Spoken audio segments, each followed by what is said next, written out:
Deep in the frozen heart of Quebec, inside a nondescript warehouse in St. Louis de Blanford, sits a fortune more valuable than oil and more guarded than gold. To the uninitiated, it is merely breakfast condiment. To the global economy, it is a liquid commodity controlled with the same iron fist and strategic calculation as the OPEC oil cartel.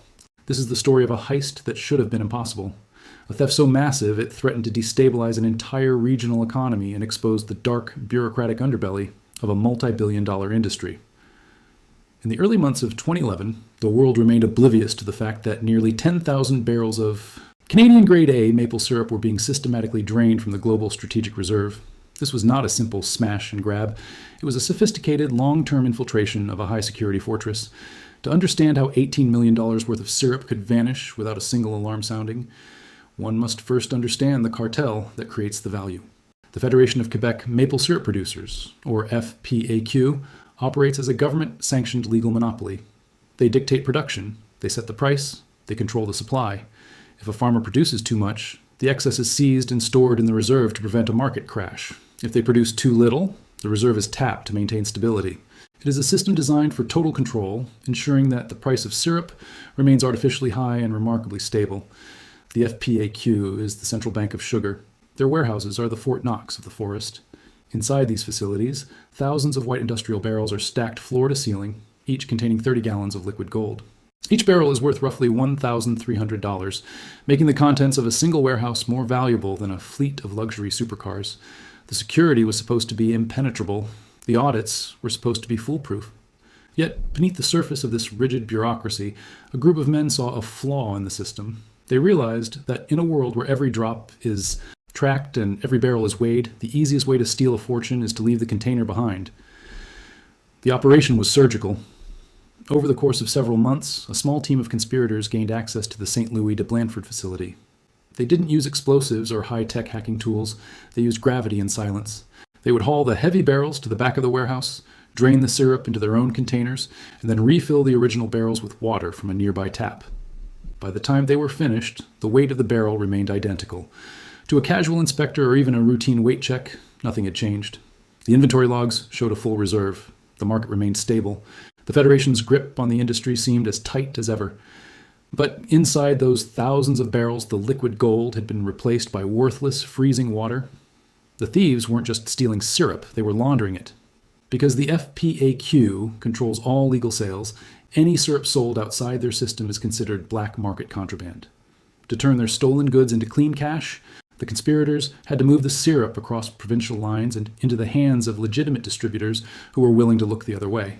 They were building a shadow supply chain that mirrored the very system they were robbing. Tens of millions of pounds of syrup began flowing into the United States and across Canada, sold at a slight discount to the official cartel price. It was the perfect crime. No one knew the syrup was missing, and the buyers had no reason to question the source of such high-quality product. For over a year, the heist continued in total silence. The thieves grew bolder, emptying more and more barrels until the sheer scale of the theft reached a tipping point. They had siphoned off nearly 10% of the entire global reserve. They were becoming the very market competitors the Federation existed to crush. But in the world of high-stakes commodity fraud, the smallest mistake can lead to a catastrophic collapse. In the summer of 2012, a routine audit was scheduled for the St. Louis de Blanford warehouse. An inspector climbed to the top of the stacks, expecting to find the heavy resistance of a full barrel. Instead, as he leaned against one of the containers, it wobbled. It felt light. It felt hollow. The inspector's heart raced as the barrel shifted with an ease that defied the laws of physics. A container that should have weighed 600 pounds moved like a hollow shell. When he tapped the side, the sound that echoed back wasn't the dull thud of thick, viscous syrup. It was the sharp, metallic ring of emptiness.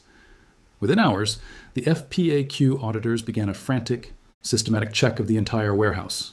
They climbed the rows of white barrels, piercing the seals and dipping sensors into the depths. What they found was a nightmare of industrial proportions. Barrel after barrel contained nothing but stagnant, clear water. The golden liquid that represented the lifeblood of the Quebecois economy had evaporated into thin air. The scale of the discovery sent shockwaves through the global agricultural markets.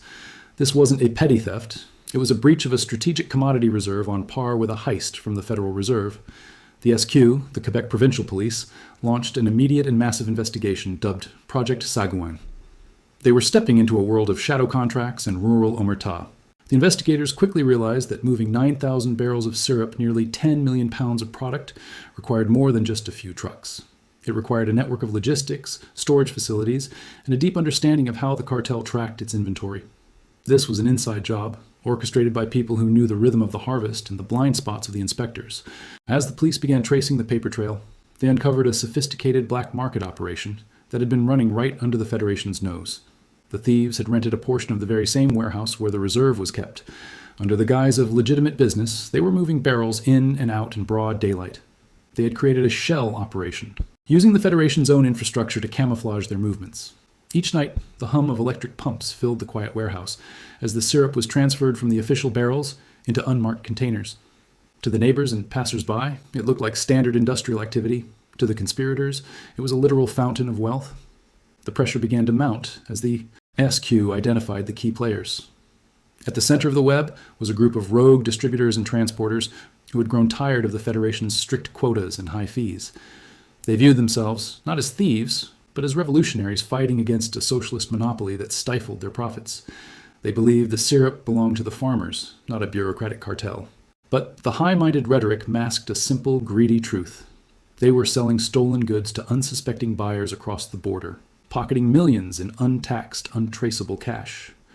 The investigation spanned from the deep woods of Quebec to the distribution hubs of Vermont and New Brunswick, revealing a conspiracy that involved dozens of individuals and millions of dollars in equipment. But as the police closed in, they realized the syrup was already gone. It had been blended, bottled, and sold to consumers who had no idea they were eating the proceeds of the largest heist in Canadian history. The evidence was disappearing into the morning meals of millions of people. The investigators were chasing a ghost. Every lead seemed to hit a wall of silence, as the tight-knit community of maple producers refused to speak to the authorities. The Maple Mafia, as the media began to call them, had deep roots and even deeper pockets. The SQ knew they needed a breakthrough, or the masterminds behind the heist would simply melt away into the wilderness, leaving the Federation with thousands of barrels of worthless water and a humiliated reputation. The tension reached a breaking point when a tip came in from a disgruntled associate. The police learned of a secret boiling shack that wasn't being used for production, but for redrumming and labeling. They moved in with tactical precision, hoping to catch the ringleaders in the act. But what they found inside wasn't just syrup. They found a ledger. A detailed account of every barrel taken, every buyer contacted, and every dollar laundered. The names in that book sent a chill through the investigative team. The conspiracy went higher and deeper than anyone had dared to imagine. The heist wasn't just a crime of opportunity, it was a coordinated strike against the very foundations of the Canadian economy. The ledger was a roadmap of betrayal. As the SQ pored over the handwritten entries, they realized the thieves hadn't just bypassed the system, they had weaponized it. The names on the list included prominent exporters and veteran haulers, men who were considered the pillars of the maple industry. This wasn't a group of outsiders breaking in. It was an insurgency from within the ranks of the producers. The conspirators had used their legitimate licenses to move stolen syrup across the border into New Brunswick and Vermont, masquerading the contraband as legal surplus. They were flooding the market with stolen goods, effectively using the Federation's own price control mechanisms to ensure their black market profits remained astronomical. The investigation turned into a high-stakes game of forensic accounting. Detectives began tracking the chemical signatures of the syrup, trying to match the sugar profiles of seized batches to the specific groves in Quebec. They were hunting for ghost syrup product that existed in bottles on grocery store shelves but had no record of birth in the Federation's books. The pressure on the suspects grew as the police executed over 30 search warrants. The Maple Mafia was no longer a joke in the press. It was a criminal enterprise that had successfully laundered millions of dollars through a network of shell companies and false invoices. The thieves had been so successful that they began to struggle with the sheer volume of cash they were generating. In the hidden backrooms of rural Quebec, the alliance began to fracture. The ringleaders, Richard Vallières and Avec Caron, found themselves at the center of a collapsing empire. As the police seized trucks and freezing assets, the logistics of moving thousands of barrels became an impossible weight. Fear replaced greed. The conspirators realized that the FPAQ was not just a bureaucratic agency, but a powerful entity with the full backing of the Canadian government. The cartel's investigators were working alongside the police, fueled by a primal need to protect their monopoly. They weren't just looking for the syrup. They were looking to make an example of anyone who dared to challenge the order of the forest. The turning point came when the SQ intercepted a series of frantic communications. The thieves were trying to move the remaining stolen stock, hundreds of barrels still hidden in rented warehouses, before the next wave of raids. It was a race against time. The police set up surveillance on the identified sites, watching as heavy machinery moved in the dead of night. They saw the desperation in the suspects' movements. The methodical, quiet precision of the initial heist had been replaced by a chaotic, panicked scramble. The criminals were no longer draining barrels with surgical care. They were dumping product and abandoning equipment in a desperate bid to erase the evidence. Behind the scenes, the financial implications were becoming clear. The theft had created a massive hole in the global strategic reserve, but the real damage was to the credibility of the entire system. If 10% of the world's supply could be stolen and replaced with water without anyone noticing for a year, the security of the reserve was an illusion. Global buyers began to question the integrity of the Quebecois supply.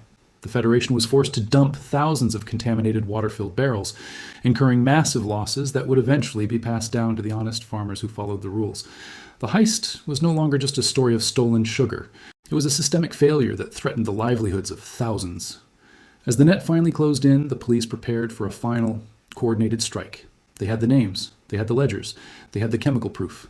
All that remained was the confrontation. The masterminds were cornered in a web of their own making, trapped between the law and the very cartel they had tried to outsmart. The final raids were set to take place simultaneously across multiple provinces, aiming to decapitate the leadership of the operation in one swift motion.